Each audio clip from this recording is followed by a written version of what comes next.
going on?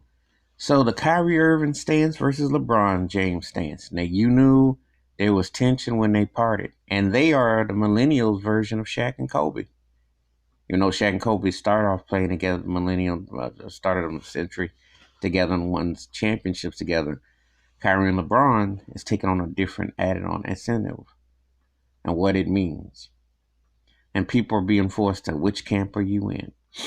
Well, in this case, I'm with Team Kyrie easily. I don't think the NBA should come back for health reasons, and I don't think because of in light of what's going on with the what's going on in these marches. And some people say, "Well, pandemic when they go away." I said, "Well, your health is first and foremost. You can't really play with bad health, and the situation is too severe.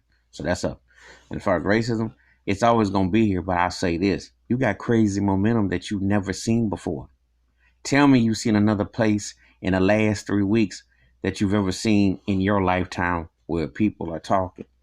I don't think that you need to go back and play on a bubble, in a tank for the NBA owners, get back on that plantation and make them more hundreds of millions of dollars when you have real injustices. And yes, they can throw money around and they can give lip service, but they're not doing anything. What are you really doing?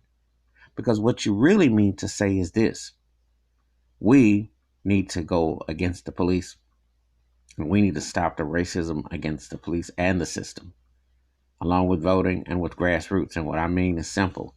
You have to take back what is yours. And I'm being real with this. Kyrie, what I'm supporting is this. When you get off that basketball court and you go in your car or you go to your neighborhood, you're a black man. And this is real. This is real. And people have targeted, and it needs to be aired all the way out. And it is bigger than playing basketball. Dwight Howard brought a very valid point. It is bigger than the game. That game ain't going nowhere because they still see you as a plantation hand anyway.